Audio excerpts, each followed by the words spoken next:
dia begitu melihat saya ada di antara dari orang-orang itu, duduk kaki dilipat ke belakang dan duduk itu. Saya kan pakai kaos putih, ada gambar Ka'bah, tapi gambar ini kan saya yang bikin sendiri, cuma gardus dibelah, kemudian ini pakai cat bendera ya. Ya. Nah, nomor 1 di bawahnya PPP begitu. Ya. Nah, di kaos. Begitu dia lihat, dia bilang panggil dia. Nah. Waktu datang dia langsung peluk, dia kasih duduk di paha kanannya, dia tanya, capek tadi jalan? Saya jawab dengan jawaban bahasa anak-anak, nyanda. Gitu. Wah, siapa yang bikin gambar ini? Kita. Gitu. Dia ketawa-ketawa. Bahasa-bahasa tapi dia belum tahu kalau saya anak dari ketua Komcat. Ketua Komcat. Nanti ada yang bilang, ini anak dari Pak Salim. Kasih sekolah ini anak. Begitu dia bilang gitu. Baru dia kasih uang saya 10.000. 10.000 waktu itu saya pun kaget karena saya belum pernah pegang itu uang itu. Tahun 77. Ya? Abang jago. Sorry Bang Jago. Ampun Bang Jago. Assalamualaikum warahmatullahi wabarakatuh. Jumpa lagi bersama Bang Jago. Bangun fakta, jangan gosip. Ya, ini juga merupakan lanjutan ya. Diskusi santai bersama Ami Sehan ya. Yang pernah menjabat Bupati Boltim 2 periode bro. Jadi ini part 2 bersama Ami Sehan. Dan di samping juga ada Ustadz Aziz Ali ya, yang ada power di Provinsi Gorontalo. Beliau Ustadz kondang yang ternama ya. Dan di samping Bang Jago juga ada Kak Uma, politisi dan juga ya pemerhati pembangunan di wilayah Provinsi Gorontalo. Jadi Bang Jago ingin menyapa. Assalamualaikum Mi. Waalaikumsalam warahmatullahi wabarakatuh. Ya, Adinda. Ya. Waalaikumsalam. Sehat Ustadz? Alhamdulillah. Oke. Kau Mas sehat, Kau Mas? Ya, jadi gini Mi. Ini kan sebelum masuk ke Ustadz juga ya sama Kak Uma. Ini kisah yang Ami sampaikan kemarin kan dalam konten Bang Jago juga. Ini tidak lanjut, ada gangguan sedikit ya terkait. Ini di pangkuan sang mendiang ayah Ahmad Gobel, ya Bapak Muhammad Taib Gobel. Jadi seperti apa nih? Itu sebenarnya hanya bagian dari satu kisah kecil menurut saya, catatan sejarah. Siap. Di dalam kehidupan saya sekarang sudah usia 58 ke 59. Iya. Bahwa saya pernah mengalami satu hal yang sebenarnya secara pribadi saya bangga sekali. Secara pribadi ya. Iya. Karena saya waktu itu usia 13-14 tahun. Jadi saya waktu itu SMP. Baru ada 1 bulan naik kelas 2 gitu ya, itu SMP daerah. Nah, kebetulan tahun 77 itu pemilihan ketiga setelah pemerintah pusat Orde Baru selesai pemilihan 71, kemudian mengeluarkan aturan bahwa Partai Nasional difusi menjadi satu partai namanya PDI. Iya. Yang kita kenal PDI Budi Harjono dengan gambar kepala sapi yang kurus itu. Kemudian yang partai-partai Islam dikumpul di satu partai, yaitu Partai Persatuan Pembangunan. Nah, kebetulan 77 itu Pak mendiang orang tua kita Muhammad Taib Gobel itu dia adalah anggota DPR MPR. Dia wakil ketua umum P3. Dia menjabat, ya? Iya, dia dari SI, dia Serikat Islam. Nah, kebetulan ayah saya itu ketua di Kecamatan Kota Bunan, namanya Komcat. Kalau sekarang PAC. Ya, Komcat, Komisaris Kecamatan. Siap. Jadi ada jadwal dia untuk turun Sulawesi Utara, karena di Sulawesi Utara itu ada beberapa basis SI. Kalau di Kota Mabagu itu pusatnya ada di Kelurahan Molino. Ya, itu keluarga Moko Bombang jadi motornya di sana. Iya. Nah, dan itu di kita di Kota Bunan, itu basisnya di Kecamatan Kota Bunan itu cukup kuat SI, dan itu pusatnya ada di Tutuyan yang sekarang ibu kota Bola Mongondo Timur. Ya. Nah, ayah saya waktu itu 1 bulan itu menunggu beliau di Manado, ikut kampanye di Kota Mabagu, di Manado, di Bitung. Dan ayah saya berupaya membujuk kepada almarhum, kepada Pak Muhammad Taib Gobel untuk bisa datang di Kota Bunan. Siap. Nah, proses itu tidak mudah karena kan mau ke Kota Bunan itu pada masa 77 itu harus naik mobil dari Manado ke Belang itu 4-5 jam. Wah, memang jalannya juga masih sangat darurat. Nah, dari Belang harus naik kendaraan laut. Jadi naik perahu. Tapi alhamdulillah ditanggapi positif atas dorongan beberapa juga petinggi P3 Sulut, termasuk ada Pak Sukardi Harun. Waktu itu ada kader-kader mudanya, ada Pak Jitro Tambengi, ada Tuh Muhammad, dan banyak orang-orang Arab yang memang terlibat dan orang-orang Gorontalo. Jadi ada 30-an yang datang mengawal itu. Jadi datang itu. Jadi gini Mi, ini kan pernah juga di pangkuan media yang ayah dari Rahmat. Iya, jadi ceritanya begini. Tiba dia itu sudah mendekati jam 6 karena perjalanan laut itu kan 3 jam. Ya, dari Belang ke Kota Bunan 3 jam. Turun beliau dengan rombongan langsung menuju di rumah SMB Said Muhammad Bogdadi, TT SMB. Nah, rumahnya yang rumah besar, dia salah satu juga petinggi P3 di Bola Mongondo gitu. Nah, bermalam di situ. Nah, saya semalaman itu satu-satunya anak-anak yang memang sudah nongkrong di situ. Masih kelas berapa itu nih kalau dilihat? Baru naik kelas 2 SMP, baru 1 bulan. Kelas naik. 2 ya? 2 SMP. Nah, kemudian besoknya kurang lebih jam 11. Nah, waktu itu kan musim kemarau, sudah ada 3 bulanan kemarau. Nah, kita kan mau jalan itu 11 kilo dari Kota Bunan ke Tutuyan, 11 kilo, dan itu lewat sebagian pesisir pantai. Jadi betapa panasnya. Ya. Tapi ada nggak Mi pesan-pesan dari media yang Bapak? Iya, jadi saya coba kembali kilas balik sejarah saya masih kecil itu. Jadi ada hal-hal unik yang menjadi kebanggaan saya. Uniknya seperti apa? Jadi gini, saya anak-anak waktu itu dipercayakan untuk pegang bendera P3. Itu bendera itu dibawa oleh rombongan dari Manado. Nah, ditaruh di Bulu, ya sebentar kira-kira ini. Nah, karena jalannya ini berdebu, maka tidak boleh ada orang di depan kecuali saya yang bawa bendera. Jarak 3 meter dari rombongan ini, dan itu beliau di tengah didampingi ayah saya dan rombongan yang jalan itu ratusan orang. Ya, saya di depan. Kira-kira sudah masuk 4 kilo itu berhenti minum kuah kelapa muda. Dan di saat itu beliau setelah mau jalan dia buka baju safari warna abu-abu. Dia buka. Saya masih ingat kaos dalamnya itu kaos yang itu berlubang-lubang kecil itu, kaos dalamnya. Dan saya yang pegang baju beliau gitu. Ya, saya yang pegang itu, saya taruh di pundak dan saya tetap pegang bendera. Jalan itu. Setelah sampai di Tutuyan, sehingga di rumah dari paman saya, saudara sepupu dari ibu saya, Wanci Al-Habsi. Nah, makan siang situ. Nah, kemudian jam 2 ke lapangan Pondabo Tutuyan, itu sudah ditunggu oleh masyarakat. Dan waktu itu kebetulan di sana ada operasi penangkapan kepada ex Permesta namanya Lex Malonda dan Arik Kuhon yang bersembunyi di hutan, kurang lebih ada 10 orang. Nah, jadi ada 500-an memang prajurit TNI yang diperbantukan. Nah, mereka inilah yang waktu itu jaga itu. Jadi banyak tentara dan polisi. Nah, saya tidak pernah membayangkan karena belum pernah melihat orang pidato orasi. Ya, kalau pidato biasa iya. Tapi begitu karena saya anak-anak yang ada depan, karena kan dulu itu semua orang tua takut anaknya ikut, karena kan pasti tidak mau naik kelas. So ada ancaman dari guru-guru semuanya. Mau SMP, mau apa, dan takut masyarakat. Hanya orang-orang berani yang hadir. Saya anak satu-satunya yang ada di depan panggung. Orang-orang tua itu yang ibu-ibu duduk di lapangan, itu duduk di kursi. Saya baru itu melihat pidato yang sangat luar biasa menggelegar. Dia menyemangati rakyat untuk jangan takut, jangan mau diintimidasi, dan dia mengingatkan untuk anggota TNI dan Polri.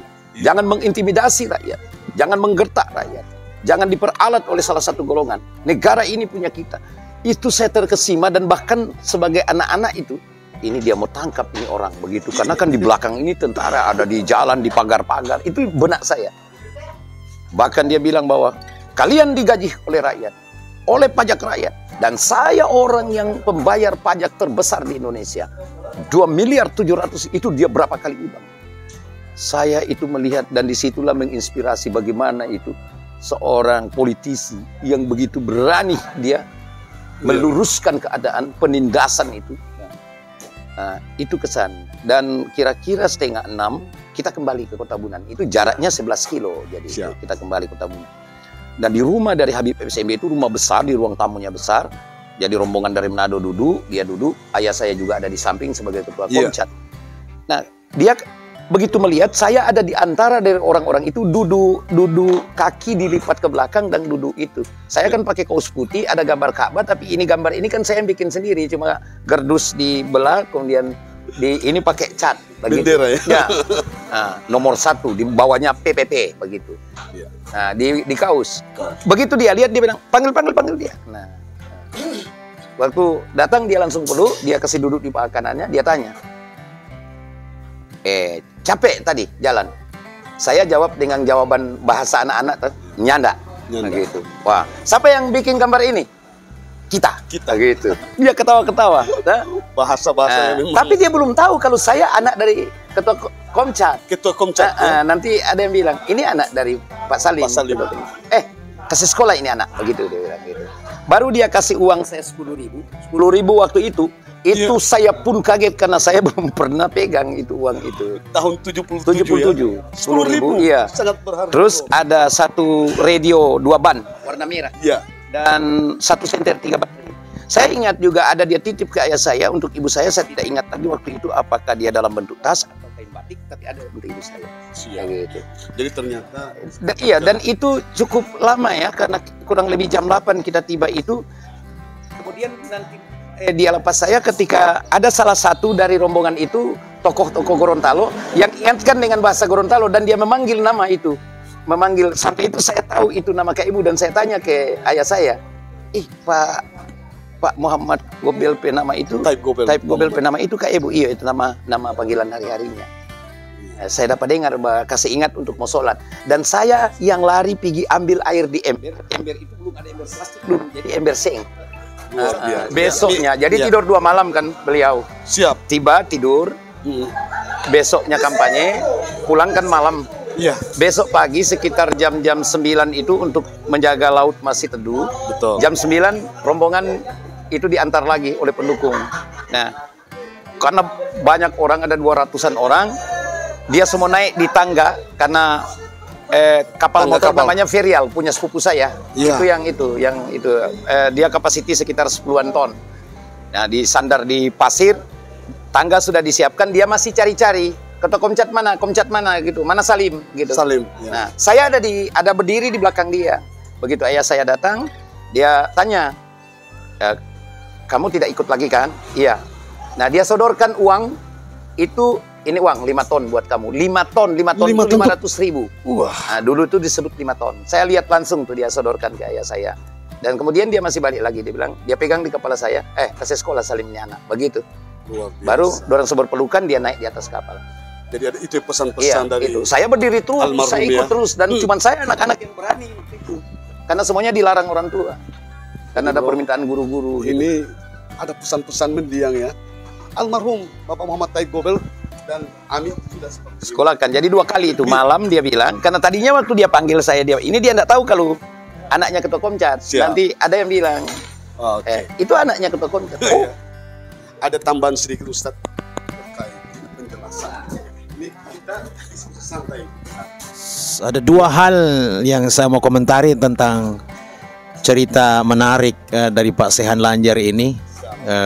Di usia yang begitu muda, 13 tahun atau 14 tahun, baru masuk kelas 2 SMP kalau tidak salah, sudah ikut rombongan juru kampanye yang dihadiri langsung oleh orang terkaya di Indonesia saat itu, Bapak Haji Muhammad Taib Gobel, orang tua dari Bapak Rahmat Gobel. Yang pertama, saya ingin merelevansikan pidato itu dengan keadaan Pak Sehan Lanjar hari ini. Rupanya Pak Sehan ini, kalau ditanya sejak kapan berpolitik, saya bisa memastikan sejak umur 13-14 tahun itulah mulai terbentuk karakter kepemimpinan politik beliau. Bagaimana beliau tadi menceritakan pidato luar biasa, dahsyat, menggelegarnya Pak Muhammad Taib Gobel, menginspirasi perjalanan kehidupan beliau. Karena itu pertama kali beliau mendengarkan pidato yang begitu dahsyat. Yang berikut, di usia anak 13-14 tahun, keesokan harinya mau ke sekolah, oleh kepala sekolahnya tidak lagi diterima di sekolah itu, tentu memiliki dampak psikologis yang hebat. Saya kira dari sanalah karakter itu mulai terbentuk. khusus buat Pak Muhammad Taib Gobel, ini juga pelajaran penting. Pak Muhammad Taib Gobel itu betul-betul peduli dengan keadaan di sekitar. Kalau mau dipikir sebagai orang terkaya, dia cukup duduk di belakang meja saja, Bang Jago. Lalu dengan PT Nasional Gobel beliau saat itu yang leading di tanah air, dengan penghasilan pendapatan yang luar biasa. Bahkan beliau Pak Sehan tadi mengatakan pidato kampanye itu sempat menyebut saya pembayar pajak terbesar 2.750.000.000 di tahun 77. Pajak yang harus dia keluarkan, beliau keluarkan 2.750.000.000. Ini sesuatu yang tahun 77. Coba bayangkan berapa banyak orang Indonesia saat itu yang pajaknya sebesar itu. Tapi beliau tidak mau duduk di belakang meja atau memilih pilihan bersama-sama dengan pemerintahan Orde Baru Pak Soeharto saat itu, supaya lebih nyaman kan, usaha lebih berjalan lebih bagus, lebih berkembang besar. Tapi beliau memilih untuk berhadap-hadapan dengan Orde Baru saat itu dan mau turun sampai di pelosok Kota Bunan, Tutuyan. Seharusnya cuma di Kota Manado, pimpinan partai cuma di dalam kota, ibu kota provinsi. Dia tidak, dia turun. Dan Jalan 10 jam. Dan rupanya karakter ini turun kepada seorang Kakak Rahmat Gobel. Jadi ya itu titisan. Pak Rahmat itu sudah kaya raya, tapi tidak mau duduk di belakang meja dan tidak berbuat apa-apa untuk masyarakat sosial, khususnya di daerah tanah leluhurnya di Gorontalo. Itu yang saya katakan, jauh sebelum beliau digadang-gadang atau dirayu-rayu, dibujuk-bujuk untuk masuk arena politik, beliau sudah banyak memberi kontribusi yang tidak terhitung di Gorontalo, begitu banyak yang beliau bantu, tetapi tidak pernah mau untuk diajak masuk ke arena politik. Sesuatu yang jarang kita temukan. Orang berkorban dengan uang yang miliaran, lalu kemudian tidak mendapatkan feedback keuntungan apa-apa dari situ, sesuatu yang mustahil. Dan itu berlangsung bertahun-tahun. Nanti belakangan lah baru kemudian Pak Rahmat Gobel mau menerima. Saya kira ini darah yang mengalir di tubuh seorang anak, betul-betul dari sang bapak yang sudah memberikan keteladanan bahwa kita boleh hidup menjadi orang hebat, tapi haruslah kita memperhatikan orang di sekitar kita, bermanfaat bagi orang di sekitar kita. Saya kira itu dua hal yang saya mau komentari. Ya, jadi Kak Umar, ini juga Bang Jago pengen tanya juga tanggapannya. Ya, Bang Jago. Siap. Dari cerita tadi nih kita dengar dari Pak Sehan Lanjar, ini refleksi masa lalu, tapi sebenarnya juga potret bahwa ternyata orang Gorontalo dulu itu juga ada orang-orang yang sudah luar biasa prestasinya, seperti Kak Ibu tadi. Bahwa Gorontalo itu tidak hanya terkenal adanya peristiwa 23 Januari 42, bahwa kita sebenarnya adalah daerah yang lebih duluan merdeka dari Indonesia. Kalau ditanya mana duluan Gorontalo dengan Indonesia, justru Gorontalo. Di samping punya sejarah yang gemilang, kita juga punya tokoh yang luar biasa dulu.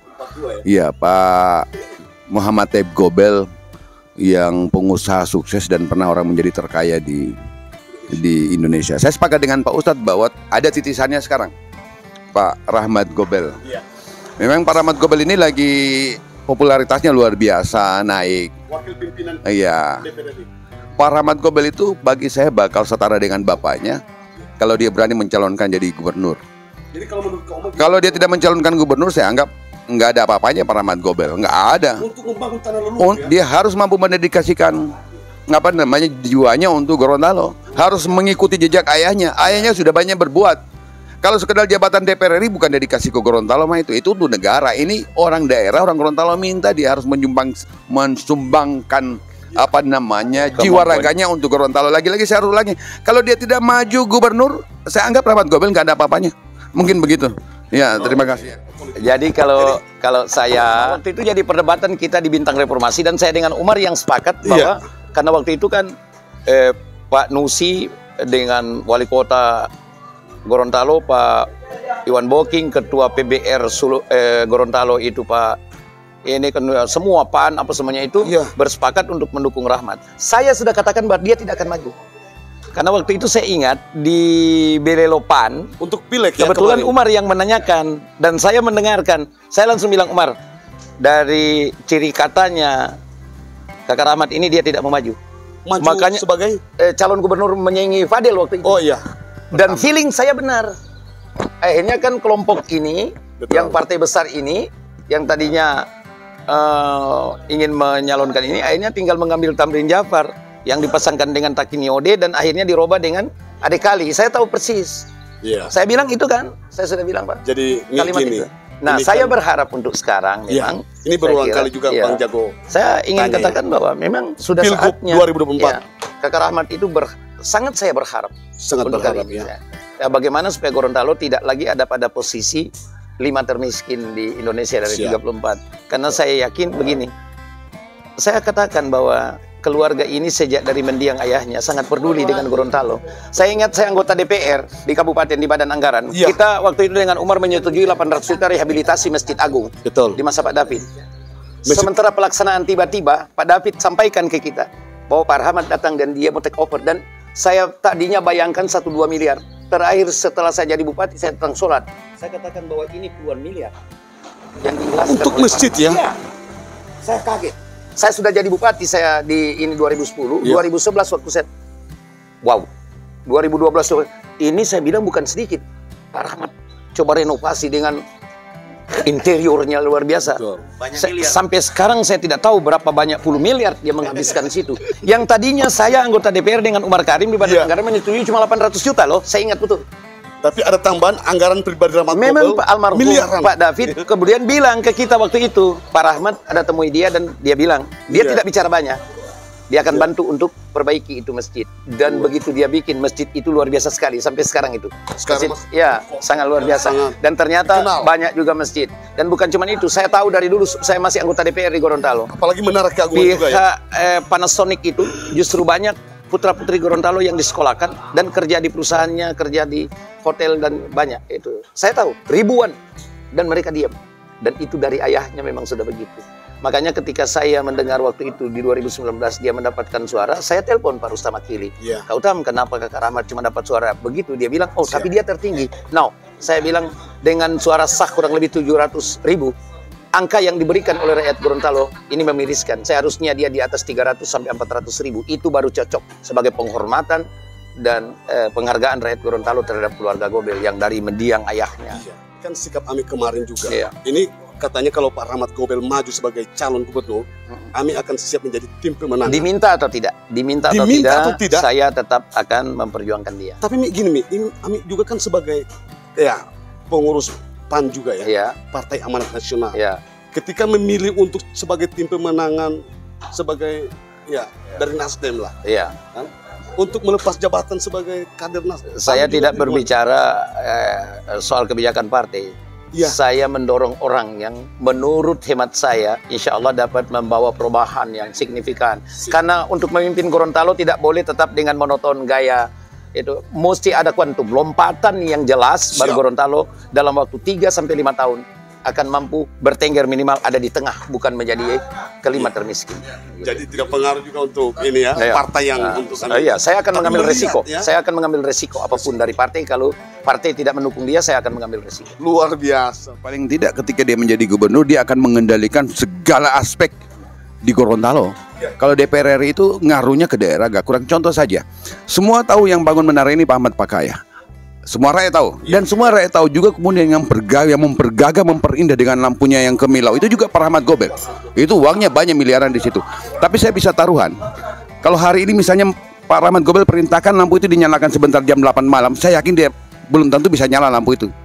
Karena apa? Dia cuma wakil ketua DPR. Tapi kalau dia gubernur dia bisa, meskipun pemerintahannya di sini adalah bupati. Artinya menyalakan saja lampu menara Pak Rahmat Gobel hampir tidak punya kapasitas sekarang ya. Itu saja baru contohnya baru lampu ya. Pasti meskipun uangnya sudah habis itu dia menyalakan lampu saja agak susah. Menarik tadi Pak Sehan. Jadi ini tidak bukan tambahan. Saya ingin memastikan aja. Kira-kira Pak Sehan, Ami Sehan Lanjar dalam bentuk apa dukungan Ami Sehan terhadap Pak Rahmat Gobel?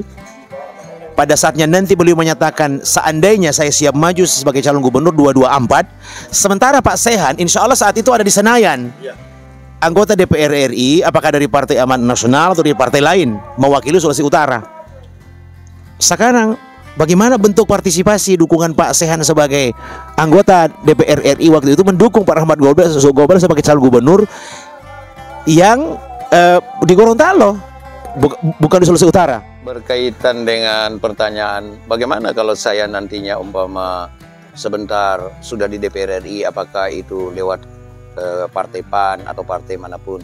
Iya. Nah, kemudian Kakak Rahmat dengan Nasdemnya maju di Gorontalo, kemudian bagaimana sikap saya? Pertama tentunya sebagai Wakil Ketua DPP, kalau saya nantinya di DPR RI, saya akan menyampaikan kepada Bang Zul bahwa kalau Kakak Rahmat itu maju, sebaiknya PAN tidak perlu lagi mengusung lawan karena itu percuma.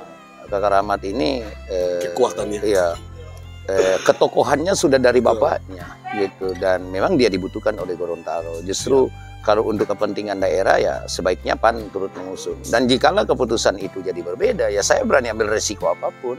Karena ini bukan kepentingan saya pribadi, ini Sikap, kepentingan Gorontalo. Gorontalo adalah tanah leluhur dari putra-putri saya. Siap. Daging, tulang, dan darah mereka itu adalah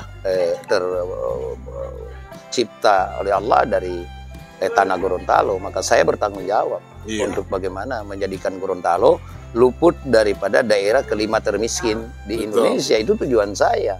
Makanya tentunya saya akan memilih membela Kakak Rahmat daripada cuma membela diri saya sendiri. Siap. Gitu. Saya akan, ya resiko di dalam perjuangan ya memang begitu. Hanya orang-orang petarung yang berani mengambil sikap, dan saya akan menempatkan diri saya yang selama ini belum menjadi petarung, maka mungkin itulah momentum untuk saya menjadi seorang petarung. Siap. Ya, demi kepentingan orang banyak, demi kepentingan Gorontalo. Itu sikap saya kira. Dan saya kira kalau Kakak Rahmat maju, tidak ada kata tolak dari rakyat Provinsi Gorontalo. Siap. Kalau kita hanya memilih terbaik, bilang orang ikhlas, waduh, masa masih ada lagi pembanding? Nggak ada. Kalau menurut saya ini, bahkan saya saksi hidup loh. Ketika saya di DPR Kabupaten Gorontalo waktu itu, yang menyetujui di Badan Anggaran untuk penempatan 18 juta untuk rehab itu Masjid Agung, cuman 4 biji tiangnya. Itu pun berat hati dan jadi perdebatan panjang gitu. Akhirnya tidak lama sementara pelaksanaan Pak Bupati waktu itu almarhum Pak David Bobiu sampaikan ke saya bahwa Pak Rahmat Gobel akan membantu. Saya kaget. Saya pikir ya 1-2 miliar. Ternyata puluhan miliar. Itu gila. Saya tahu itu nanti saya sudah jadi bupati di Pulau Manado Timur. Waktu saya datang, karena saya kan setiap saat datang, walaupun saya di Boltim, 10 tahun saja di Boltim, saya tidak kurang dari 50 kali datang berkunjung di Gorontalo, dan tempat saya di rumah kopi dan tempat sholat saya di masjid situ. Makanya saya kaget lihat itu ornamen dan semua yang dibuat. Wah, ini puluhan miliar dong. Bayangkan. Nah, itu adalah bagian pengorbanan, bagian dari kepedulian. Dan saya tahu, bahkan saya dengar terakhir untuk lampu menara yang dibuat begitu bagus. Dan banyak lagi masjid-masjid dan tempat-tempat umum yang dibantu. Dan keluarga ini dari dulu-dulunya, dari mendiang ayahnya itu banyak anak Gorontalo disekolahkan, kemudian dipekerjakan di perusahaannya. Itu ribuan, itu tidak boleh kita tutup mata. Dari sekian banyak orang Gorontalo yang berkiprah, berusaha di tempat lain, kemudian sukses, saya kira yang paling banyak sumbangsinya untuk Gorontalo itu secara langsung ini keluarga Gobel. Makanya ya kalau kemarin juga ketika di Pileg 2019 ketika KPU sudah tetapkan, saya sempat nelpon Pak Rusam Akili. Saya tanya, itu suaranya Nasdem 173 apa 153 ribu?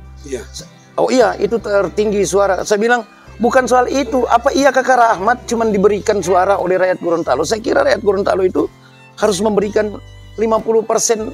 Wah, masih kurang ya? Menurut saya gitu. Harusnya 2 kursi. Saya tidak katakan 2 kursi. Yang saya membayangkan itu bahwa bahkan akan diboyong semuanya oleh karena Kakak Rahmat yang maju. Iya betul. Tapi dan ini kan cuma untuk menusuk saja. Sebagai ucapan terima kasih kepeduliannya keluarga Gobel, dari ayahnya turun ke dia, tidak pernah peduli. Tidak pernah mengabaikan dan peduli terus terhadap Gorontalo. Saya kira Pak. Betul. Karena tidak boleh ada pembandingnya. Saya kalau ada yang membanding-bandingkan, yes oke, mungkin ada yang lain, tapi tidak sebesar apa yang diberikan oleh keluarga ini. Itu yang saya katakan bahwa saya sendiri kaget waktu itu. Dan saya telepon Pak Rusam Akili waktu itu. Kak Utam, cuma sebesar itu suaranya Kakak Rahmat. Saya bilang kaget saya. Saya pikir-pikir itu 300-400-an ribu pasti ke Kakak Rahmat. Saya sempat berpikir akan diboyong habis oleh Nasdem. karena suaranya Kakak Rahmat. Siap. Makanya saya agak prihatin juga. Walaupun tetap kita harus syukuri. Tapi secara logika yang saya tahu keluarga ini dari ayahnya, kemudian beliau sendiri yang sangat peduli terhadap Gorontalo. Karena banyak orang kaya, tapi ikhlas itu berapa banyak? Kalau mereka ini ikhlas, mereka ikhlas. Bangun tanah leluhur ya. Bangun. Dan tidak boleh dibungkiri. Betul. Saya dulu masih bermain kayu di Gorontalo sini, itu bayar saya itu di Lemah Abang. Di Bekasi. Iya. Di kalangan industri Lemah Abang. Kebetulan PT Jagara Karimban Nusa itu, di depannya itu Panasonic. Dan Pak Haris sebagai pemilik, mereka 3 bersaudara, itu sampaikan ke saya. Pak Sehan, itu di situ Panasonic dan pekerjaannya itu separuh orang Gorontalo. Luar biasa ya, memperkerjakan Loh, ya. iya tahun 98, 99. Saya 3 kali berkunjung di Lemah Abang, Iya. Bekasi. Luar biasa. Nah, Panasonic di depannya. Dan beliau itu Pak Hari itu sebagai buyer saya akan kirim ke sana kayu nyato. Saya sempat ke Jakarta dan 3 kali datang ke sana. Dia bilang itu separuh orang Gorontalo pekerja situ, ribuan katanya. Nah, ini semuanya kan fakta sejarah yang saya kira orang Gorontalo. Makanya saya sangat berharap Kakak Rahmat itu ada keterpanggilan dan ketertarikannya. Saya dari dulu itu selalu membayangkan Kakak Rahmat ini memang kalau dia nanti turun ke provinsi akan sedikit terganggu tentunya di dalam mengendalikan perusahaannya yang begitu besar gitu. Iya, kan. betul. Nah, itu mungkin yang menjadi kendala gitu. Tapi mudah-mudahan lah, karena Allah yang menguasai hati manusia, mudah-mudahan akhirnya dia harus berani mengorbankan segala-galanya demi kebaikan Gorontalo. Ya, Gorontalo ini kan tidak boleh dibungkiri, ke 34 provinsi ada di urutan kelima. Saya sempat malu 2 kali pemaparan Pak Jokowi 2018-19 itu. Cuman untung teman-teman bupati tidak tahu bahwa saya ini pentolan dari Gorontalo. Saya kaget waktu itu justru 2017 ketika Papua belum dipisahkan penilaian BPS. Iya. Itu justru Gorontalo urutan 4. Nanti 2018 sudah dipisahkan baru jadi urutan 5. Orang Gorontalo ada banyak para tokoh-tokoh dan diantaranya ada Kakak Rahmat Gobel. Siap. Itu pertama bersyukur pada Allah. Tidak boleh kita ingkar karena Allah murka dengan orang ingkar, ya. Iya. Ingkar dalam pengertian masa bodoh, Iya. tidak berterima kasih, Betul. itu masuk dalam golongan ingkar, menutup mata tentang apa yang telah dilakukan oleh Pak Rahmat, Iya. bahkan dari ayahnya. Itu Siap. saya berharap ya, supaya orang Gorontalo itu bersyukur ada seorang Rahmat. Dari sekian banyak tokoh-tokoh Gorontalo tentunya yang juga peduli, tapi Peduli. ini sangat menonjol. Ini sangat menonjol. Ya, ya. Ibarat rumput di sawah, tiba-tiba ada yang muncul dia bahkan lebih tinggi dari padi. Iya, iya, iya. Itu saya melihat Pak Rahmat ya. Karena memang lama orang melupakan, dari dulu memang masih mendiang ayahnya. Iya, iya. Peduli terhadap Gorontalo. Sangat peduli terhadap Gorontalo. Tidak. Siap. Bahkan ayahnya sampai meninggal itu kalau bicara di hadapan orang Gorontalo, dia pakai bahasa Gorontalo. Lancar. Lancar gitu. Karena waktu duduk di Kota Bunan saya lihat dia berbicara dengan tokoh-tokoh P3 Sulut itu yang orang Gorontalo, itu dia berbahasa Gorontalo. Luar biasa. Iya, dia berbahasa Gorontalo. Makanya itu saya Kental ya. kental sekali. Kental, Sehingga ya. saya kira bahwa patut kita bersyukur. Kita punya Kakak Rahmat dan banyak juga deretan. Sehingga saya kira ke depan ini Siap. jangan lagi kita membanding-bandingkan. Tinggal satu sebenarnya kendala tentang kesiapan Kakak Rahmat itu sendiri. Jadi Sekali ditanya lagi saya kesiapan. katakan bahwa Kakak Rahmat itu kalau cari namanya sudah mentereng. Iya. Kalau cari kaya, saya kira Allah sudah berikan dia. Jadi sebab memang kan ada orang kaya yang cari jabatan untuk suka tambah kaya. Tapi kalau beliau saya lihat tidak. Ada juga orang yang tidak kaya suka ada jabatan untuk cari kaya. Iya. Tapi ada juga orang kaya yang dia tidak butuh lagi tambahan kekayaan, tapi pengabdian, dan itu ada di beliau. Ada juga orang yang tidak kaya, walaupun dia dapat jabatan, dia juga tidak memperkaya diri. Itu pasti ada. Jadi memang ada dua sisi yang berbeda. Begitu. Jadi bro, mudah-mudahan Kak Rahmat Gobel bisa mendengarkan ya podcast Bang Jago bersama Anis Yantura ya, dan juga Ustadz Aziz Ali. Jadi makasih nih Mi, sudah Terima kasih banyak. Ustadz juga sudah saling diskusi santai bersama Bang Jago. Jadi bro, setelah Bang Jago diskusi santai bersama Ami juga dan Ustadz ya, maka Bang Jago pengen akhiri. Bersama Bang Jago, bangun fakta, jangan gosip. Assalamualaikum warahmatullahi wabarakatuh. Waalaikumsalam warahmatullahi wabarakatuh. Abang Jago, sorry Bang Jago, ampun Bang Jago.